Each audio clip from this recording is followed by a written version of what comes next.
William Dalrymple, The Writer's Eye.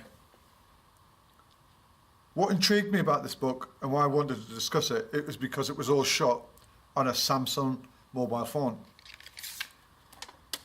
It's 8 by 9, it's 72 pages, published by HarperCollins in 2016, so it's recent, pretty recent book.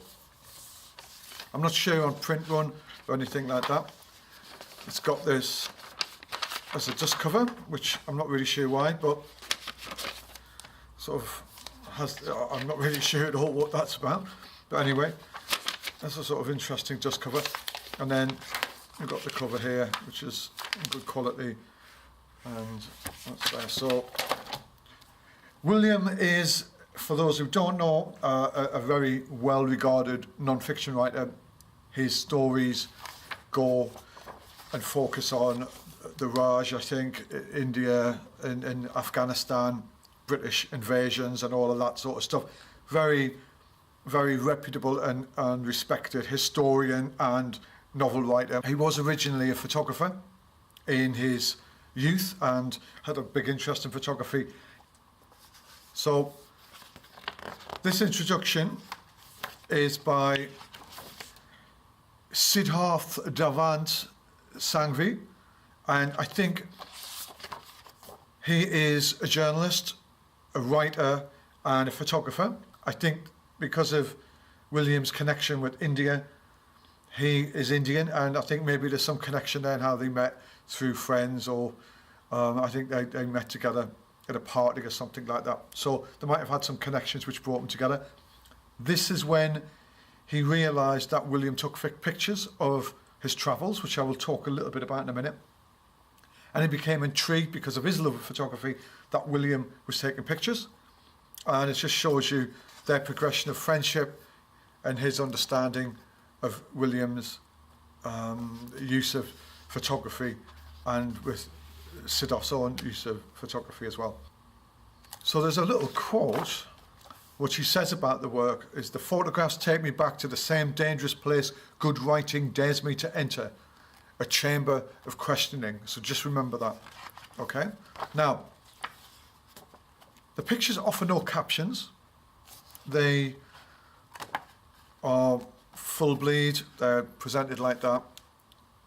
You can see there's a sort of iPhone or that smartphone shape to it. I think before this he was using a smaller camera, and I think he chose the mobile phone because it was less intrusive, and I'll talk about that briefly in a second. And I think he uses like a editing kit, Snapseed or something like that, to edit the pictures on. So this is an introduction by William, and it's just talking about his early childhood, his influence by Bruce Chatwin, the travel writer and photographer who was part of his life and died, but was a big influence with his photographs and his writing, and how his photography, Chatwin's photography, revealed a different side to Chatwin's character, and how he was intrigued by that. And he was intrigued by how taking a visual record of what he did as well, in brief. So he's just literally talking about his travels here and how he used to shoot with the Contax, Carl's East lens, and do 10:8 print in a dark room. So he's a quite well-established writer, renowned writer, but he obviously has that photography influence. Don McCullen's War, Faye Goodwin's Landscape, but his real influence, and you can see in the book, is Bill Brand. As he states, he loves the anthracite skies, and the velvety jet black landscapes, and it's that sort of, isn't it that greyness, that really clear greyness. I think that's what anthracite is, and it's quite bleak and very contrasty, and I think he was intrigued with that, and you can see that with his pictures. And then he was talking about his influence, Faye Goodwin's influence with him, and then how he went out, did a massive journey following the footsteps of Marco Polo, which was, I think, his first book, Xanadu, and he used the photography as his field notes his first large-scale exhibition in 1986, Hajj, an Islamic pilgrimage. So he states here, you know, he's using Snapseed editing. He's using a Samsung cell phone, but there's a few things here where, you know, he goes back to saying photography is still a new medium, which is a Bill Grant quote, which is quite old now. Everything must be tried and dead, which I agree with. Well, I'll tell you the quote. This is part of another part of Bill Grant's quotes and stuff he said, but Bill Grant believed this strongly. Photography is still a very new medium and everything must be tried and dead. So I guess he's relating that into mobile phones and how that is a new medium and dead. I agree. I get that. But there's a few little questions saying photography has no rules, which it hasn't really. Learn the rules, break the rules. How? I get where he's coming from. I see where he's coming from. And he loves the Bill Grant style and stuff. And he's sort of talking about how the mobile phone doesn't mean he has to concentrate on depth of field. It doesn't mean he has to concentrate on anything apart from composition, and composition is all. That's roughly what he said. It's interesting. He's got a very good point of view. But I think I get that, and I like that, and I love that freedom, and that's what photography should be about. But there's a lot more to it than just that, and even though this is stunning, it's a very manipulated sky. It gives it away that the mobile phone is limited with what you can achieve, and in terms of getting the depth right and getting the colour right and getting the exposures right and stuff like that. So you're a little bit more limited with the mobile phone, and this sort of shot illustrates that. And it's heavily, you can see there's a sort of masking effect around there with the sky, which was obviously changed in Snapseed or whatever, which is fine. I'm not arguing with that. But I think sometimes if you're talking about being pure and talking about being, just letting the camera, the mobile phone do the talking, it isn't really. So it's just an interesting talking point about saying that composition is all and point and shoot with the mobile phone is an easy way to do it. But you have to work hard in the post-production to get the sky. With an SLR or DSLR, it's much easier to sort of work with and manipulate, and even some graduation filters or something. But there's nothing wrong with post-production. There's a bit more to this than just the pictures, This is his travelogue of his writing, I guess, and where it takes him. And there is a quickness and a rawness about the pictures, and there is somebody who's really trying to play with mobile phones. And I am up there talking about how good mobile phones are for taking pictures. I love it. I think it's great. But there's a lot more in the composition than this, and I just think it's an interesting book to show. That's really good, isn't it? To show how you can shoot with your mobile phone and make them look competent and make it look interesting. I'm not sure about the design on this. It looks almost like it was stuck in a gallery and something like that. To experience a depth of field with the mobile phone would be interesting. I presume this is out of focus, but I think it needs to be bigger. Again, with these, I can see he's playing with shapes and the mystique and the magical aspects of light and shade and the landscape and the burkas or whatever they are and the backs of people, and yeah, it's okay. I like this. This is a good shot. And I guess, the range of exposure for the mobile phone is fantastic, and it's quite tricky to get that right and get the actual ambience and the shadows and stuff. And this is interesting as well, but you can see his post-production on it, and that's fine. I can almost see the skies being masked in on the background. And I question how much of it is real in terms of the post-production side. He's got a very good eye, he's got a really good vision. And he's not too bottom heavy with the wideness of the lens, because sometimes people tend to be bottom heavy. when they point stuff like this, they sort of point down a lot.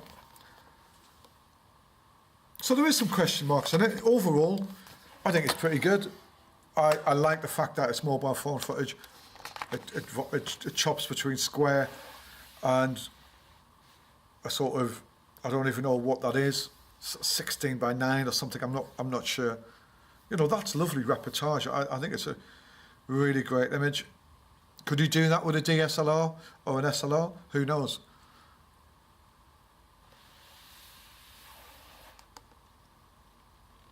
That's interesting. It's some lovely stuff. I'm quite inspired by it. Some people thought the lack of text and the lack of direction and the lack of dialogue within the images is a bit of a negative side to this. And Siddharth, in his introduction, explained that, and so did William, explained that he didn't want the text to offer any sort of dialogue within that, because he wanted the pictures to tell the story.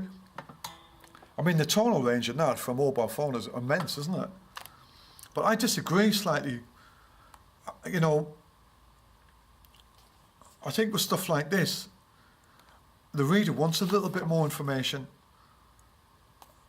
And I would like to find out. I want to share your journey with you. I want to share your experiences with you a little bit, because there's some really lovely pictures. And I think in some vein, the book's a little pretentious.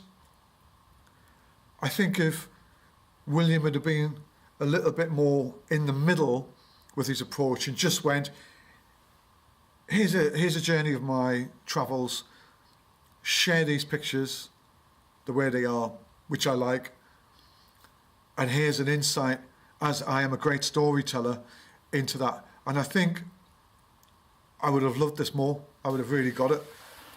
I think you could have used your skills as a writer to draw us in, because there are some fantastic pictures, and you know, these are great. Oh, lovely.